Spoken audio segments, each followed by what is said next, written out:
This was a meeting that was going to last for maybe 10 or 15 minutes, and we were just going to get to know each other. We had never met each other. I have great respect. The meeting lasted for almost an hour and a half. U.S. President-elect Donald Trump gets his first briefing from outgoing President Barack Obama at the White House. Still unanswered, how pollsters and many in the media failed to predict his victory. Hello, I'm Anand Naidu, and this is The Heat.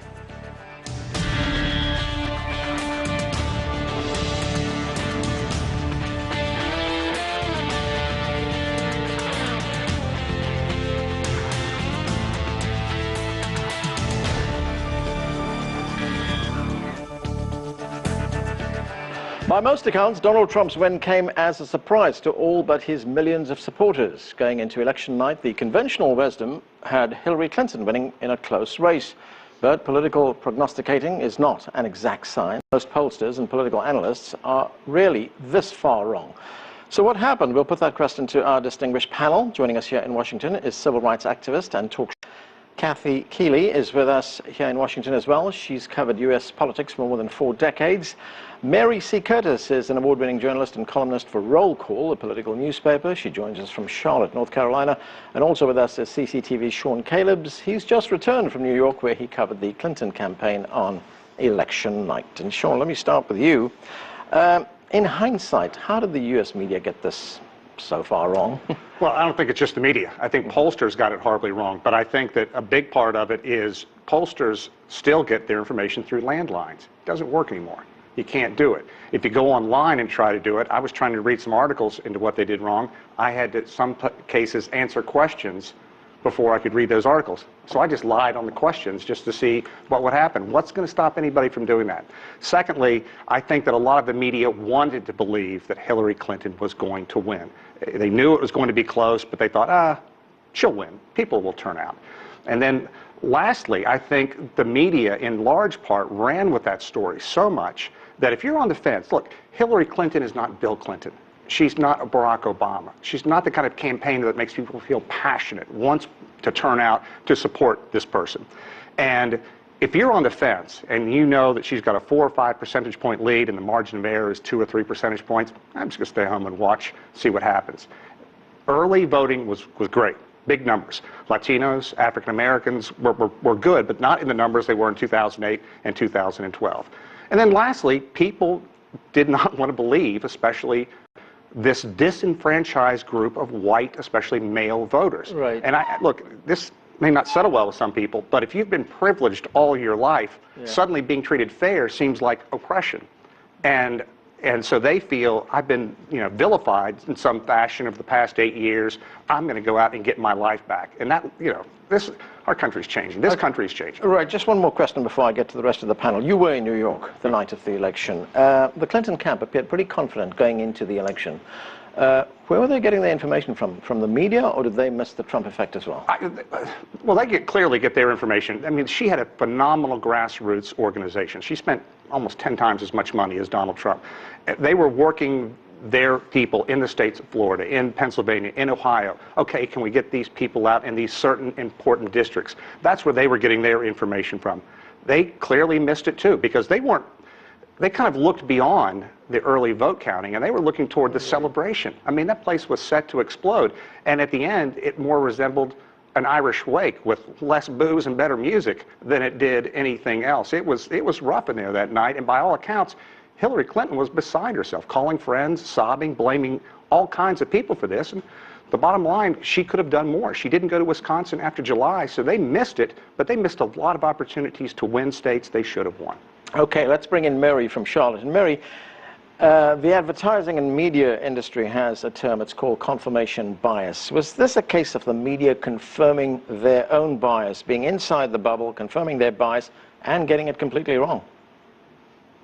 Well, that was a little bit of it, I think. There's so much emphasis on the horse race aspect, polling. You saw more emphasis on that than actual going out and reporting and talking to people. And down here in North Carolina, where I was on the ground quite a bit, I could see a lot of that, where you saw the cities going rural rural and more urban, more suburban and ex-urban areas, really so much emphasis and so much enthusiasm for Donald Trump.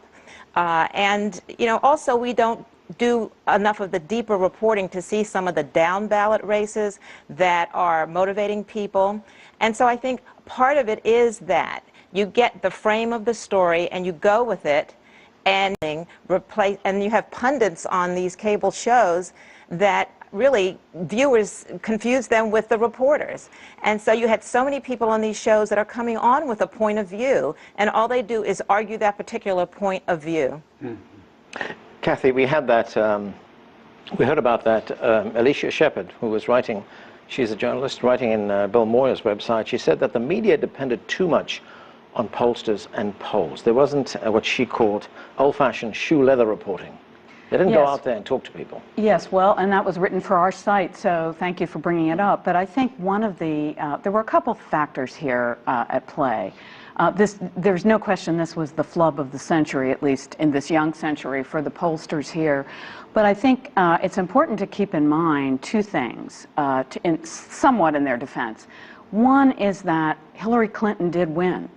Right. She won the popular vote. Two, so it was closer than perhaps many people predicted, but she won the election. She didn't win the White House because of a constitutional curiosity that we can talk about or not, but she won the election. Number two, I think there's something that we in the United States, those of us who are of a certain age, call the Bradley effect, and it refers to an election where Tom Bradley, who was the very popular mayor of Los Angeles, ran for governor of California, was expected to win and didn't. And he happened to be the first African American to run for that job. Hillary Clinton was the first woman, serious woman candidate to aspire to the White House. And I think in some sense, one of the reasons for the flub is that there was this effect similar to what happened in Tom Bradley's election, which is that people weren't willing to admit that they were going to vote their biases. They were not going to support a woman. And then lastly, I'll say about the point that Alicia made and that Mary made, this was all happening it's kind of a perfect storm because it's all happening at a time when the media has been hollowed out because of enormous changes in the economy. So the easiest, cheapest stories to cover are polls. You just go out, you do a poll, somebody does a poll, and you talk about it. Instead of, it's much harder to actually do what Sean did, actually send a reporter to a story to cover it. And it's doing that over and over again and getting down at the grassroots that gets you to that story. And too many media organizations aren't doing it. Yeah, it's what you said earlier on. It's putting talking heads in the studio rather than having reporters go out there. Joe, let's look at this some other way. If there was no poll, let's say no polls were done, and networks, newspapers had to cover this election, would they have still predicted a win for Hillary Clinton? I don't think so. But as I'm listening, I got to tell you, what bothers me more than anything, I am really sick and tired of political operatives, particularly powerful political operatives, cross-dressing as journalists. Amen, brother. Yeah. Now, I mean, and they, of course, that's been going on since the Federalist Papers. but that's a lot of what's going on. Secondly, you know, there's this 80-pound gorilla in when it comes to polling too. Nobody admits to a pollster that they're a racist. Right. I don't care if you went in the backwoods of Deliverance. They're not going to do it in 2016. What you had here was clearly, in a large part, the revenge of angry white men. Absolutely. Who spent 8 years feeling that Barack Obama was not legitimate, nobody listened to us, and now you want us to come with the first woman? And the reality is that what bothers me more than anything, and with all these cable shows out here in the pundits, I'm tired of this inside the Washington discussion where they talk to each other and they don't talk to what's going on in Peoria. They don't talk about upstate Michigan. And you're absolutely right. That's where you want, I have a friend who, he travels all over by the road. He said every little small town, and I think Mary made this point about North Carolina, when you went into the rural areas, you saw Trump signs and Confederate flags. Something was going on, and people were calling me and saying, be careful. Now that's what, in essence, it was happening.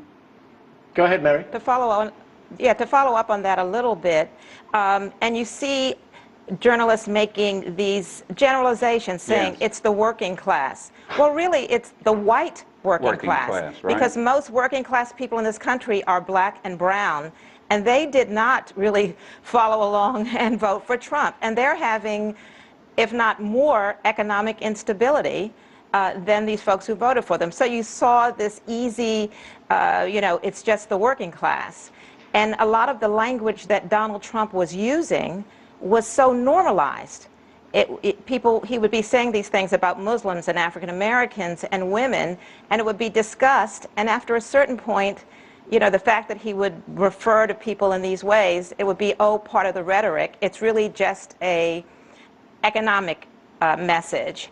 And so many people in the aftermath are saying, wow, for so many people, this was not a deal breaker. For so many white Americans, not only was this language not a deal breaker, but wow, they're saying it's great because it's people not being PC, politically correct. And they were that is, I agree with Joe. And they were normalizing it. It was becoming normalized. I'm sitting with, and I'm not a journalist, and I admit that. I do talk radio. I may use journalistic techniques sometimes when I have to interview people like Hillary or Hillary Clinton or Donna Brazile, as I did. But I tell you, I long for the days when the veterans I have here at this table and Mary would get back on TV, because I cannot imagine that any of you and the Sam Donaldsons and the Dan Rathers would allow Donald Trump to talk to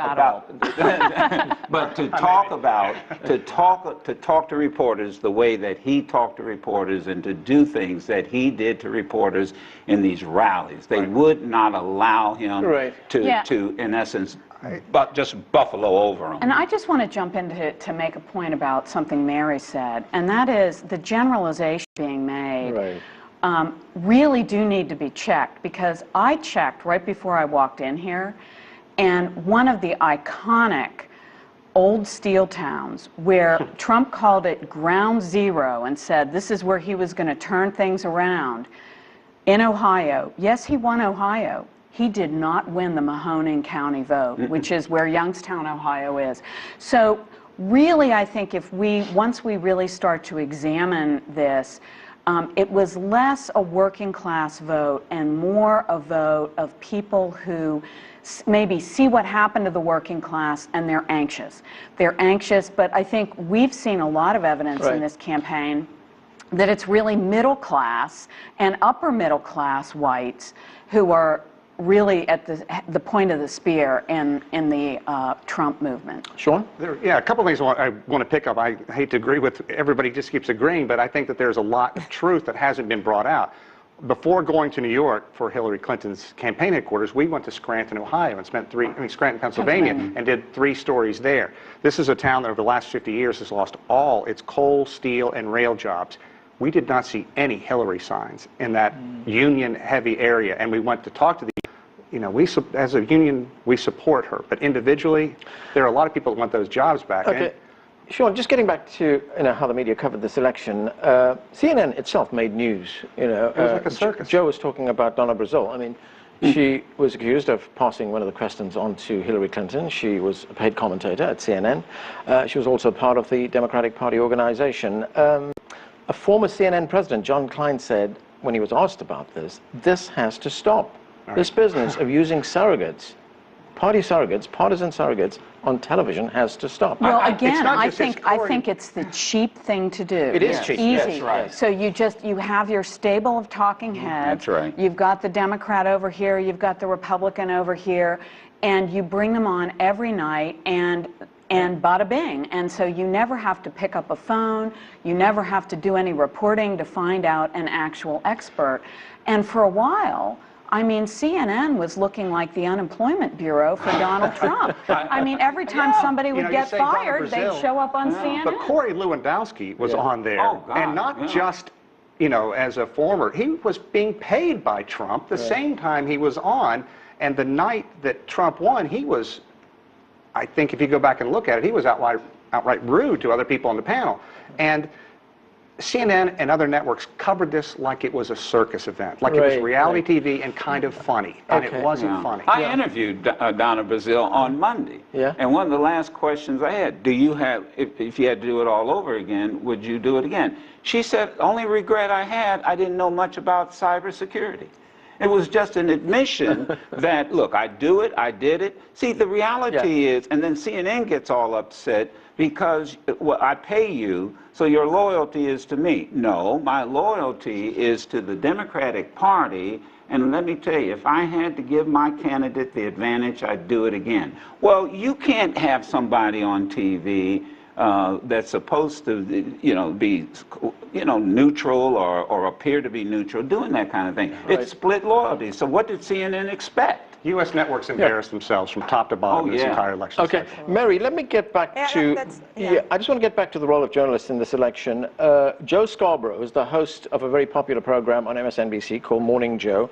This is what he had to say about the role that the media played he's in a the election. cross-dresser too. Right, That's true, he is, former congressman. But in this instance, let's listen to what he said. The Clinton campaign believed until 9 o'clock that they had a lock on this, that they were going to win. The fault of that actually lies with the media. And there is some self-reflection. Jim Rutenberg today writes a fascinating article where the New York Times editor and others basically come to terms with the fact that they stopped being journalists over the past month and began being cheerleaders and began being people who had a conclusion that they reached and then searched for facts to show that Hillary Clinton was a 92, 93, 99.999% chance winner of winning this campaign.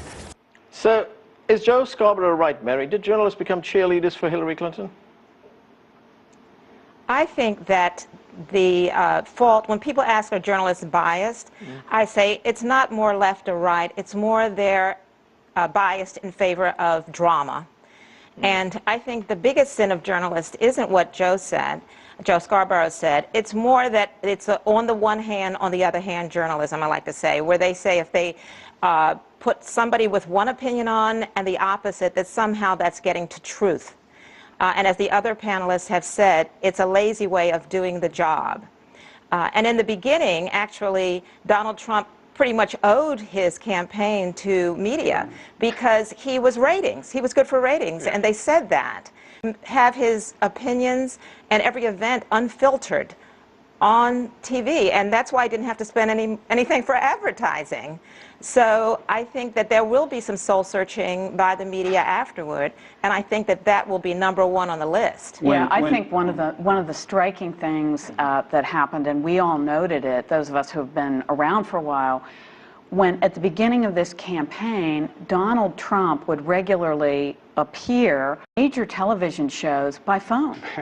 No one else, no one. I guarantee you the President of the United States wouldn't have been allowed to do that. But because he was Donald Trump and people thought he might say something crazy that would get ratings, he was allowed. Well, Moonves, the head of, remember the famous line he said, that Donald Trump may be bad for the country, but he's good for CBS. I mean, that's a heck of a statement to send to your news crew. And what Mary says about the soul searching, I don't see it. You know why? CNN had... That's right. And they have to answer the shareholders. CNN's online to have its first $1 billion year. Covering the circus. Best show in town. And that then calls into question a broader... well, I mean, there's a broader question about the role of the media here.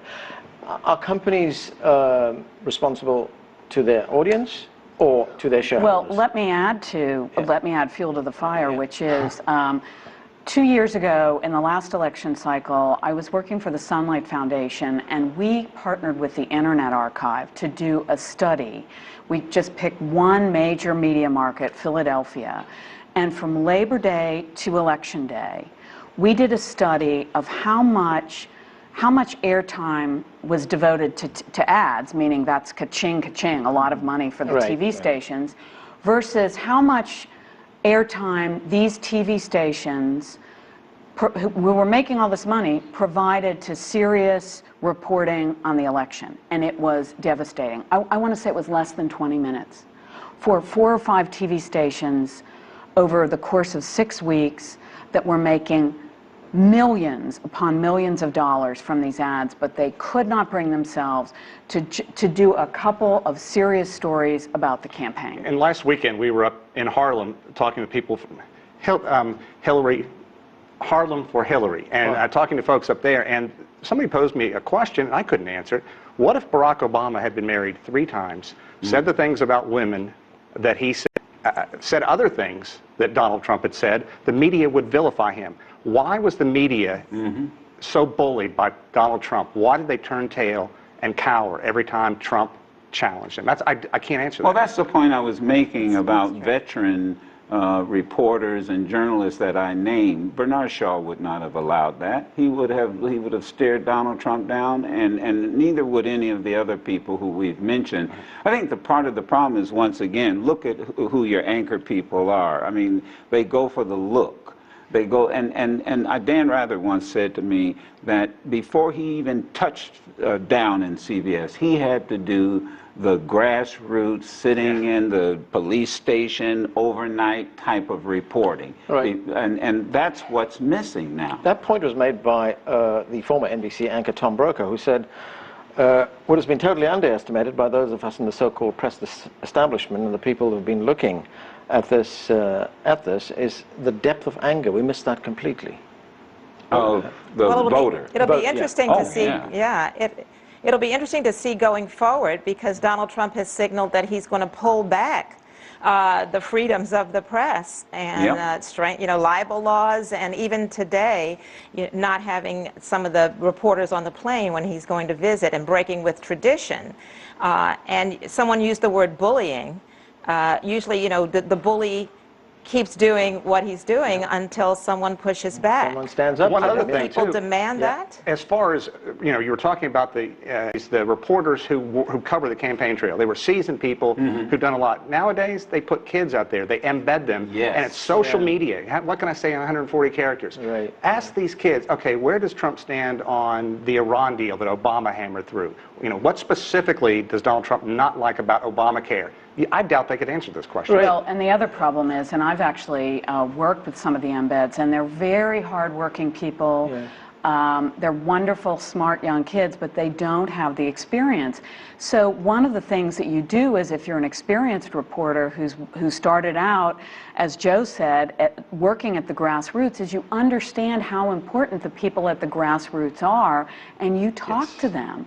That is not happening now, and that, I think, is one reason why this anger was missed. And then, just to follow up on something Mary said about Trump's relationship with the press, I thought it was very interesting that yesterday, the day after the election, the Society of Journalists issued a statement basically saying, for ourselves here, because we're worried about how this White House is going to interact with reporters. Mary, talking about... yeah, go ahead. Sorry. No, go on. Yeah. I was going to say that also there's missing not just experience, but that institutional knowledge and context. Yeah. So to put some of what he says and does into that context and say, I think there was this is sounding almost Nixonian. Yeah, there was one editor, the editor of the New York Times, I think he got that message because he said that, look, when you cover this election, especially, he was talking about New York, he said, New York is not the real world. You need to get out there and report this election. He has got that message. When you talk about soul searching, maybe it started. And the same thing with Washington reporters. Right. I mean, you sit on these panels. I've been on the panels with many of them, and and they're so filtered. They talk as if they're trying to impress each other, and then they don't realize somebody. I keep using the word Peoria, but somebody in the Midwest is watching it, going, "What are you guys talking about? You're not talking to us." You're not explaining this to us, and they're trying to impress each other. I'd be honest with you, I stopped going on because I found myself sort of talking to club members. And I'd like to hear what Mary has to say about in places like North Carolina, when you do put these embeds, who are bright young people without that institutional knowledge, you try to talk to them about, look, here's what you need to be focused on, and they're, hang on, Yeah. I have to write this tweet. Just a minute, I'll be right with you. And it happens. Well, covering Trump rallies, I never sat with the press. One, you don't want to be yelled at, but I thought it was much more instructive to be with the crowd and talk with people. And that's when you have people coming up to you and saying, well, I don't believe Barack Obama was born in the United States either. Yeah. And you realize that there's so many people who believe every single thing he says, even if the press is saying, we fact-checked it, it's a lie. We fact-checked. And what he said about, I could shoot someone in the middle of Fifth Avenue and not lose my support, you realize that that's pretty much true. For international nations that watch this democracy in action, it was an embarrassing year. And there's no way to extricate the U.S. from this mess in the next 4 years. So we're going to have to... Kathy, we also have to recognize that the media landscape in the United States has changed radically. Most of the mainstream media, the big companies, are now part of big corporations. And it's a question I posed earlier on. I mean, is their first obligation to the viewers, the listeners, the readers of their publications, or to their shareholders? Well, it should be to the viewer, certainly, especially at the local level where the licenses are actually issued by the government, meaning that these are the public airwaves that you're using. And so ostensibly, they should have to provide this for their license renewal. So we'll see what happens, but I think one of the things that happened for local stations is that the government has become, which by the way is going to be controlled by politicians who benefit from this system, has become much more lax about enforcement. So really it's up to voters and the public to make a stink about this and say, hey, wait a minute, you know, you're making all this money, what are you giving me for it? Then the other thing I think is the point you raised, which is a really good one, and that is it's kind of the winner-take-all society. So you have these massive media corporations that own a lot of outlets, and they're driving for a bottom line. They want that profit margin to go up and up. And there's no longer the public service aspect, I think, that was part of it. It was mandated by law. You had to do some public service. And getting back to the journalists and very quickly, Sean, I have to go. Go ahead. Just being in a pen, you know, they were locked in a pen. They got into a heated argument with him in Washington one time, the White House press corps, saying, is this the way it's going to be under your administration? Yes. The First Amendment is first for a reason. Right. For the public good. That's where we have to leave it. Great words there, Joe. That's it for this edition of The Heat. I'm Anand Naidu in Washington, D.C. Thanks for being with us.